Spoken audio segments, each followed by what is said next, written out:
احنا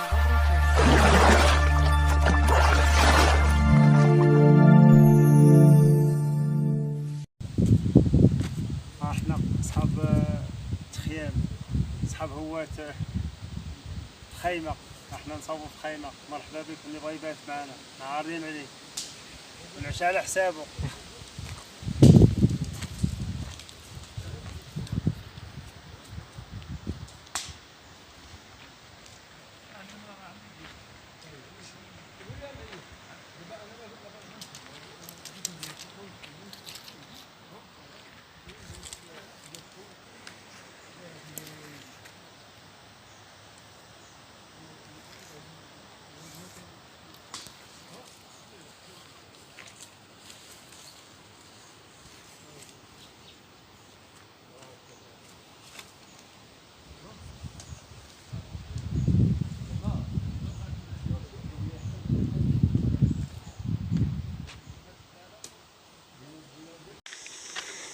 كما ستلاحظوا الآن نحن متوجهين الآن لاستكشاف أحد الشلالات المتواجدة إن شاء الله بنواحي جبل الكاتدرال.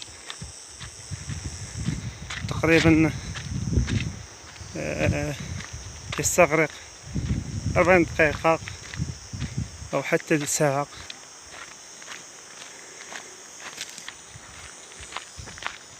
كما تشاهدون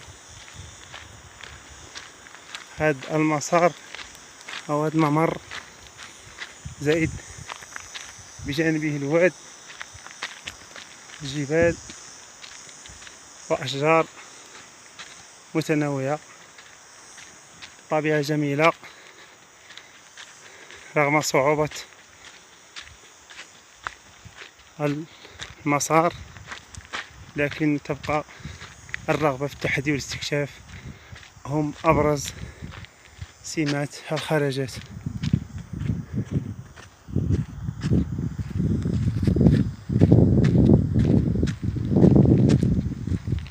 كما تلاحظون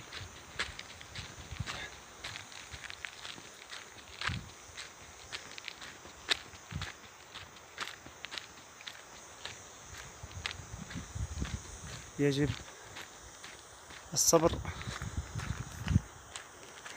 والتحدي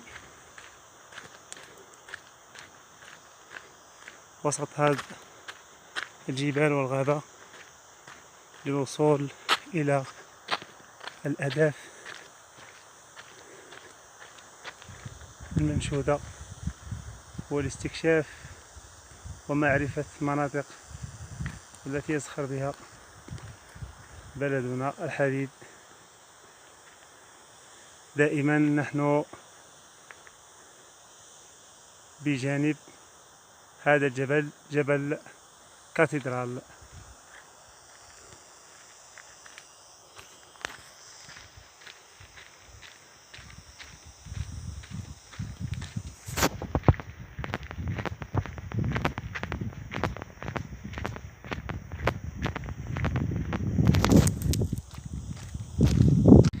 كما تلاحظون هذه هي قنطرة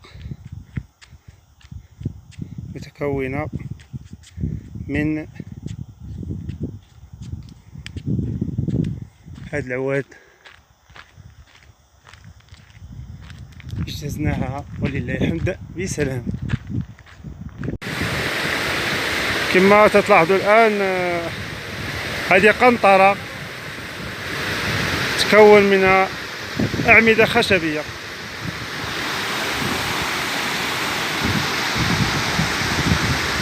بحال هادو وجب أخذ منهم الحيطة والحذر كثيرا. يقدر يكون شي عمود أو شي عود راشي لا قدر الله، ولكن في إطار التحدي نحن نحاول قدر الاستطاع تجاوز مثل هذه العقبات، وإن كانت بها بعض المخاطر، ولكن وجب أوصي نفسي وباقي الإخوان بأخذ كامل الاحتياطات اللازمة، لأن السلامة هي الأهم.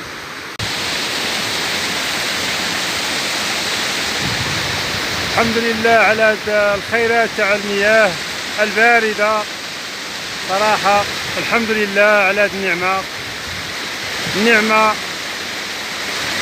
ديال هاد المياه والنعم التي يزخر بها بلدنا المغرب. كما تشاهدون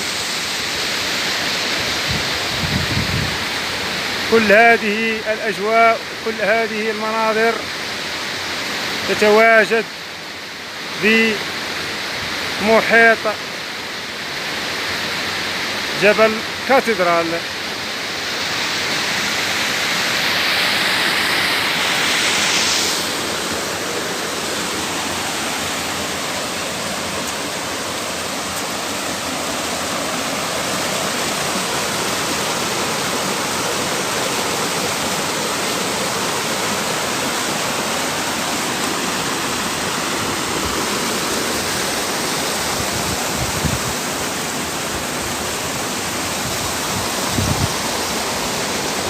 رغم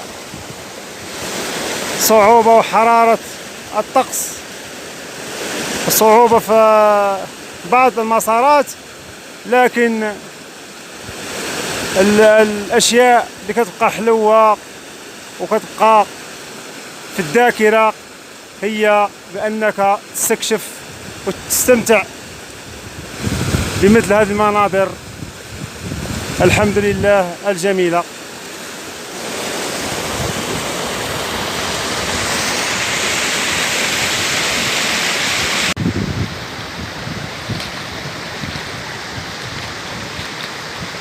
الدخول إلى الشلال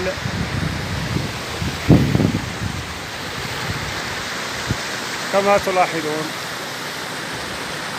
ماء بارد جدا، ماء بارد جدا.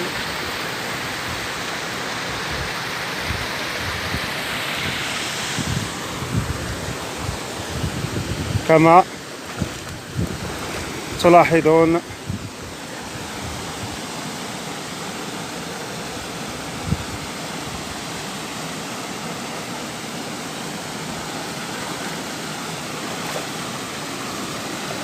الاستكشاف والاقتراب كثيرا من هذا الشلال. دائما عودتكم على التحدي والمجازفة والمخاطرة من أجل تقريبكم من الأشياء التي أعيشها في رحلتي، إما عن طريق، وغالبا كانت عن برفق الدراجة الهوائية، ولكن أحاول قدر الاستطاعة التنوع. المهم هو التحدي والاستكشاف.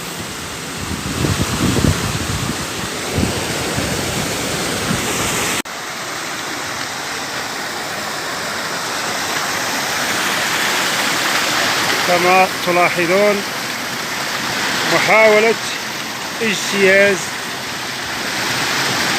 هذه العقبات وهذه الممرات للوصول أخيرا إلى هذا الشلال بعد قطع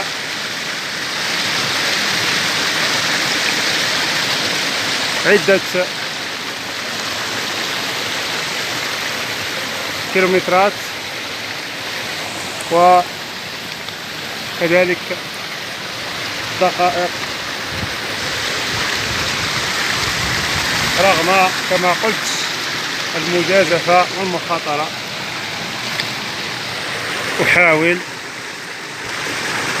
الاستمتاع ببرودة هذا الشلال.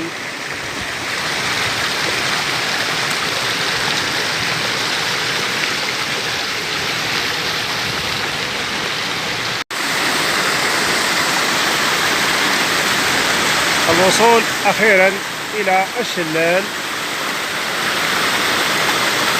الذي يتواجد كما أخبرتكم سالفا بمحيط قمة جبل كاتدرال.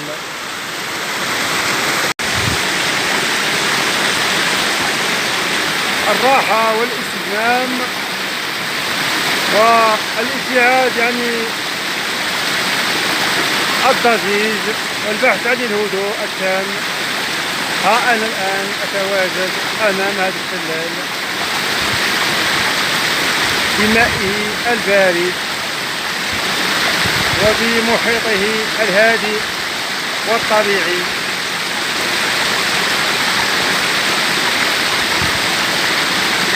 أحيي من هذا المكان جميع من يتابع قناتي بداخل وخارج أرض الوطن، وأتمنى دائما لكم الجميع.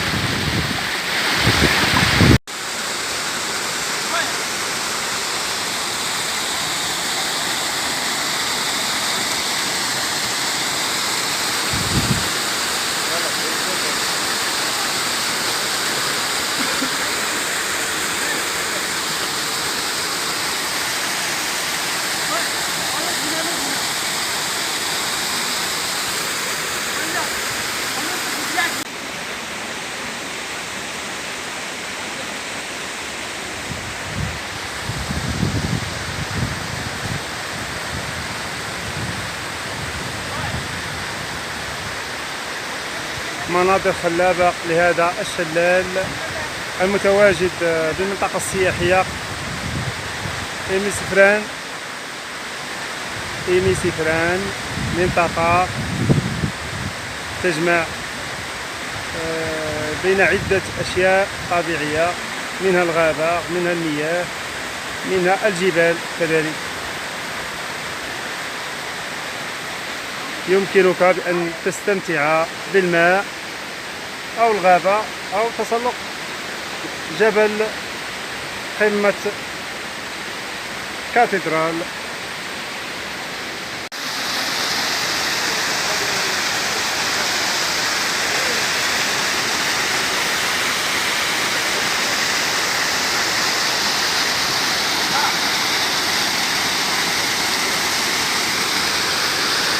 تواجد بهذا الشلال الماء ديالو بارد جدا. جربنا فيه واحد التحميمة بارد.